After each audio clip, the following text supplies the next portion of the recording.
I'll do two examples in this video to demonstrate how to find eigenvalues and eigenvectors. Both examples will have some special features that I'll point out to, and there's something to look for in matrices. In the matrices that I will give you in exams going forward in the final exam. So this is the Markov matrix that we saw in the first video. And I want to find its eigenvalues and eigenvectors so that we can then answer this question: what if the initial state of population in London and Paris was 1 million each? What would happen 100 years from now? So maybe I'll write that question.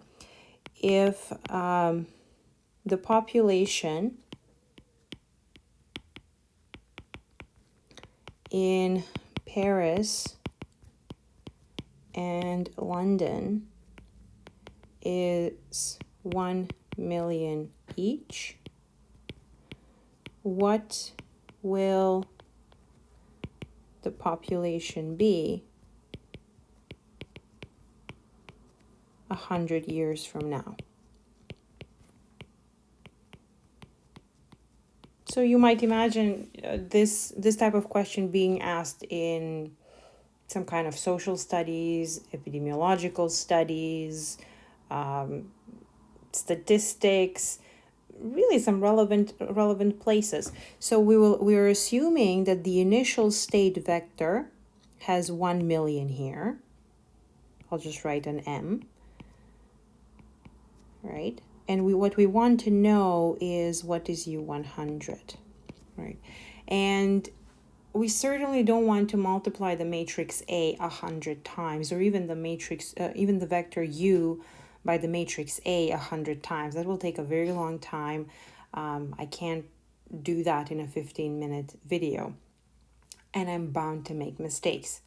So the idea here is we need to find eigenvalues and eigenvectors for the matrix A, because what will happen is that the two eigenvectors that correspond to the two different eigenvalues of A will actually give us a basis for the space R2, where the vector U0 is, which will then allow us to represent U0 as a linear combination of those eigenvectors of A, and then we will know exactly how to apply A to the n onto U0. Okay, so step number one, find the eigenvalues and eigenvectors. If you recall from the previous video, I said that the first step to finding the eigenvalues of A is to solve the determinant A minus lambda I. So this determinant, so what does this minus lambda I do to the matrix A? It subtracts a lambda along the diagonal. So I have 0.8 minus lambda, 0.3, 0.2, and then 0.7 minus lambda. Now I'm going to show you a trick which will work for absolutely all Markov matrices, whether they're 2 by 2 or 3 by 3 or 5 by 5, it does not matter. Since the columns of every Markov matrix add to 1, we also have here, if we will be able to add all the components. If we add the 2 rows of A, what we're going to get is 1 minus lambda from this column and 1 minus lambda for this column. So in fact, a Markov matrix always has one eigenvalue equal to lambda, equal to 1. It is the other eigenvalue that is of interest. So for Markov matrices, the trick is always add the 2 rows into the first. So I'm doing R1 plus R2 into R1. And I will show you why into R1 and not into R2. You'll see it once after we perform the step. So as I noted, if we add the rows to the first row, we're going to get 1 minus lambda and then 1 minus lambda in the first row. And if the matrix was 5 by 5, you would have 1 minus lambda 5 times. And then the second row stays the same.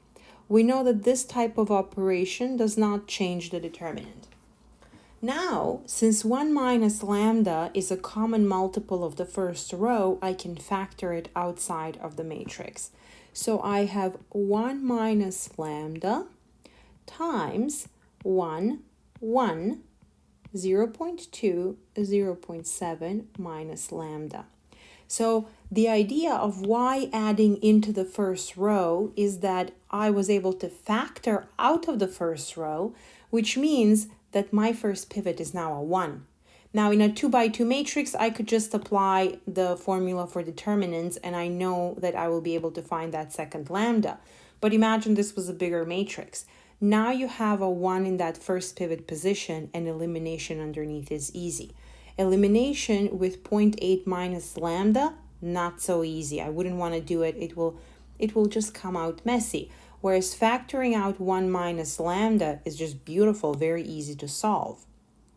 So I will carry out elimination. That elimination step will be row 2 minus 0.2 row 1 into row 2.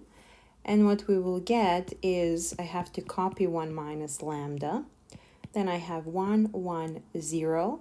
And then I have 0.7 minus 0.2, that's 0.5 minus lambda.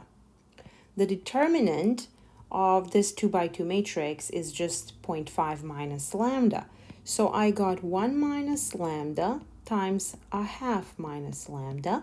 And now I need to set this equation equal to 0. You see, we will always want to factor this polynomial because our goal is to find the values of lambda for which this expression is 0. So we see that there are two values for lambda. One of them, lambda 1, is 1, and lambda 2 is 1/2. So just a quick reminder from pre-calculus. When you have two numbers, 1 minus lambda is a number and 1/2 minus lambda is another number. When you have two numbers whose product is 0, that means that either this number is 0 or this number is 0, or sometimes it could happen that both numbers are simultaneously 0. When 1 minus lambda is 0, we get the first value of lambda, which is 1. So if I substitute 1 instead of lambda, this will be 0. And to get the second number here to be 0, lambda must be 1/2. So this is how I get the two distinct eigenvalues of A. Now, the second step was to find the null spaces of A minus lambda 1i and the null space of A minus lambda 2i. Now, I do need to be able to see A, so I am going to copy it.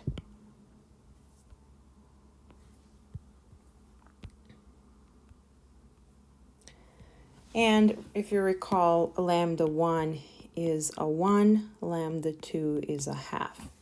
So what is A minus I? Right, we are using lambda 1 equals 1. So the first thing for me to do is to look at A minus I, or A minus 1 times I. So I subtract the 1 along the diagonal. The off-diagonal terms stay the same. So I have a 0.2 here and a 0.3 there. And then I have 0.8 minus 1, which is negative 0.2, and 0.7 minus 1, which is negative 0.3. Now, because we want this matrix to actually have a non-trivial null space, and this matrix is 2 by 2, it is quite normal and expected that one row will be a multiple of the other. In this case, the first row happens to be minus the second row. In a 2 by 2 matrix, you can always find, you see, the null space of A minus I will be one-dimensional. I can find only one vector here. I could try to multiply by numbers, try to carry out elimination. So elimination would produce a row of zeros in the second row. Then divide by 0.2. So I'll get a negative 3/2 if I divide by negative 0.2. But the point here is that all I'm looking for, so the first eigenvector is just a vector that is orthogonal to the rows of A minus I. So if I multiplied the first component by 3 and the second component by 2, I will get an orthogonal vector. You see the row here, the first row is orthogonal to this column.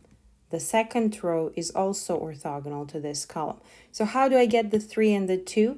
Well, if I were to write 0.3 and 0.2, so change the sign of exactly one of these numbers and then switch their places, I will get something orthogonal. But 0.3 and 0.2, that vector is just 1/10 of the vector 3, 2. So you see the vector 0.3, 0.2 is a multiple of the vector 3, 2. So actually they describe the same space. So I might as well just write 3, 2.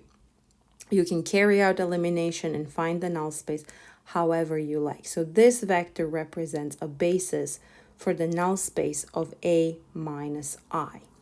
Now the second vector, the second eigenvalue is 1/2. So I have to look at A minus 1/2 I. I have 0.8 minus a half minus 0.5, that's 0.3. So then I'll have 0.3, 0.2, 0.2. You know it has to be 0.2 even without thinking because the two rows have to be parallel. They have to be multiples of each other. So really, you can think of this as, you can think of the first row, if you like, as a vector with components 1, 1 multiplied by 0.3.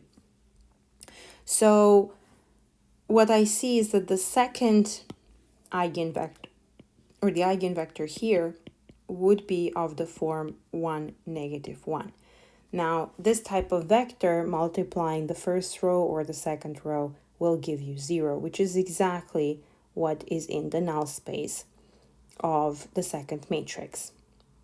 Now we have these two vectors. We have the eigenvectors, we have the eigenvalues. What can we do with this? Well, the first observation to make is that x1 and x2 are linearly independent.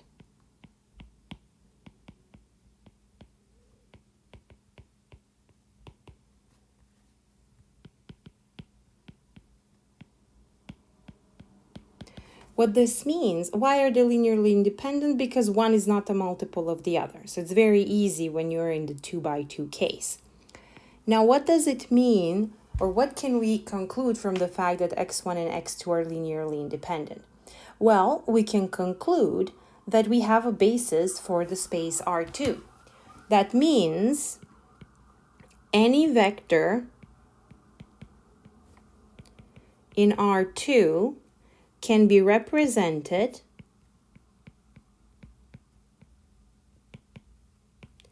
as a linear combination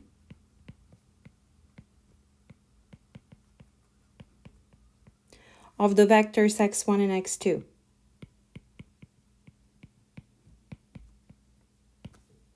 In particular,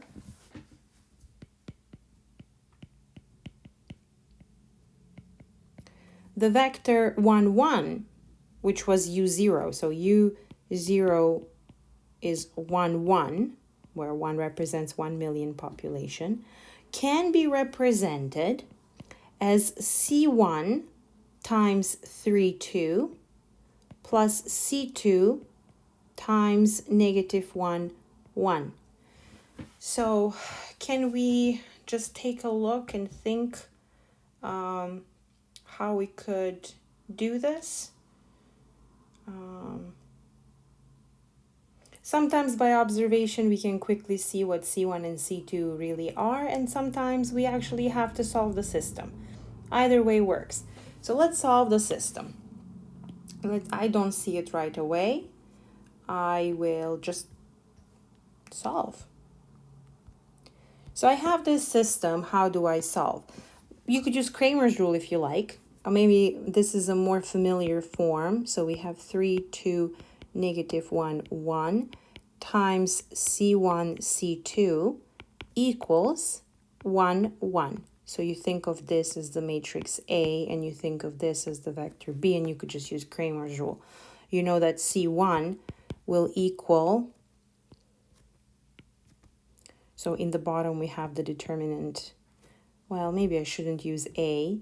You understand that this A and the previous A have nothing to do with each other, so I'm not going to use anything here. In the denominator, I have 3, 2, negative 1, 1. In the numerator, I have 1, 1, negative 1, 1. So the determinant on top is 1 plus 1, which is a 2. And in the denominator, I have 3 plus 2, which is a 5. So 2/5 is not that easy to figure out by observation.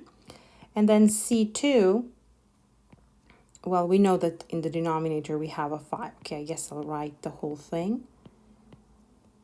And then here we have 3, 2, 1, 1. So the denominator is 5 and the numerator is 3 minus 2, which is 1.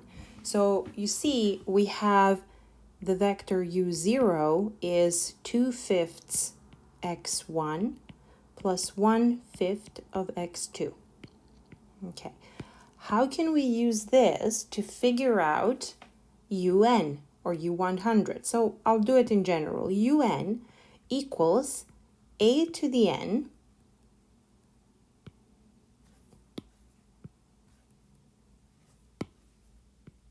times the vector u0. Now, u0 is 2/5 x1 plus 1/5 of x2.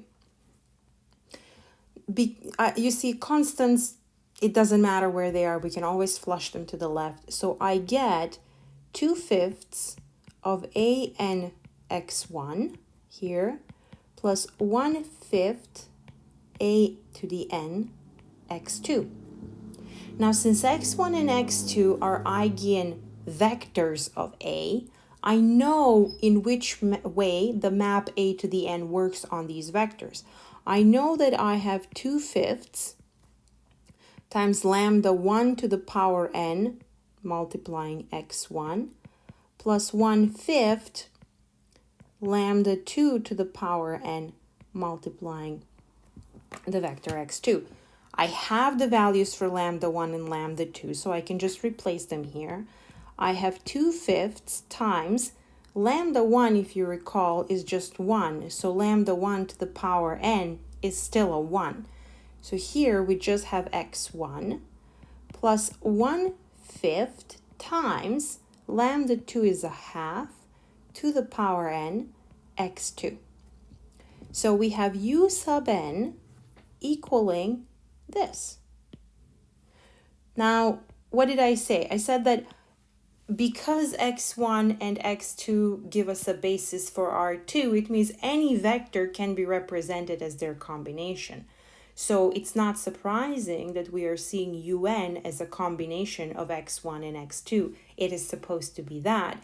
The interesting thing is that we see that the coefficients for un, so the corresponding C1, C2 that we had for u0, actually do come from C1 and C2 for u0. In general, this will always be the case, that if your vector u0 is equal, so for any system, if u0 equals C1 x1 plus C2 x2 plus Cn xn, where x1 through xn are eigenvectors of A, then what we know is that un, which is defined to be a to the n times u0, is simply C1 lambda 1 to the n x1 plus C2 lambda 2 to the power n x2 plus Cn lambda n to the power n. I'm using too many n's, aren't I? So maybe I'll change this to be an m. I don't want to confuse the dimension of the space with the power that I'm taking.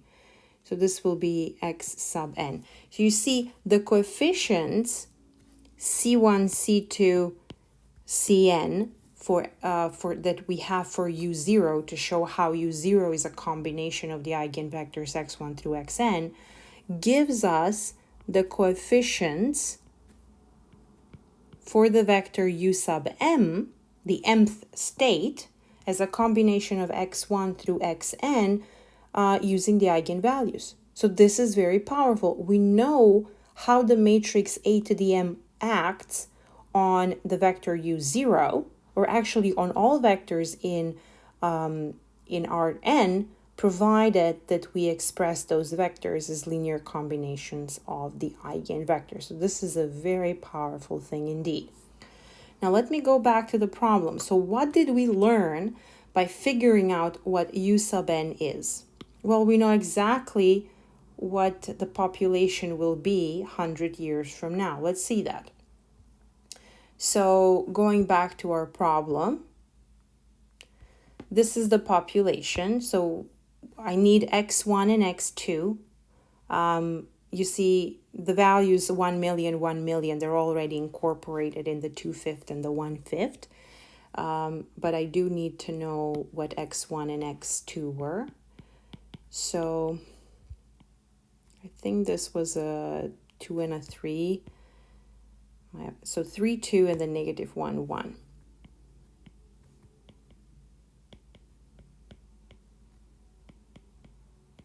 So this is where what x1 and x2 are. So if I want U100, 100 years from now, I'm looking at 2/5 times x1 plus 1/5 times a half to the power of 100 x2. You see this number over here is very small. So this is approximately 2/5 of x1. And you see, since x1 is a fixed vector, so I have 6/5 here and 4/5 there, right? I know how the population will be split. I know that the population will stabilize. So this is what we would refer to as U infinity. So this is when we put this n to be infinitely large, this approaches 0 much faster. So this actually, as n goes to infinity, this will go to 0 as n goes to infinity. And in fact, the steady state, the population will stabilize. Yes, you will have some amount of the people living in Paris moving to London, and some of the people living in London moving to Paris, but the number of people living in each city will stabilize. And this is, so 6/5 will be in, I think Paris was the first city, and then 4/5 will be in London. So it looks like Paris is going to have a bigger population. So this is 6/5 of a million. So this is 6 over 5 million, and then 4 over 5 million. This is not proportionality. And this makes sense because we actually had 2 million in total, 2 million people in total. Okay, so this is that first problem. We actually did answer how many people will be living in London and in Paris after 100 years. And in fact, we saw that eventually the population will stabilize. I want to give you one more example where we don't have necessarily a Markov matrix. So example 2. If the matrix A happens to be 1, 2, 2, 4, for example, a couple of things to observe about A. The first thing is that A is actually singular. This was not the case in the previous problem. And the second thing to observe is that A is symmetric. What we have with symmetric matrices is that eigenvectors coming from different eigenvalues are orthogonal. So when you have a symmetric matrix, eigenvectors coming from different eigenvalues are mutually orthogonal.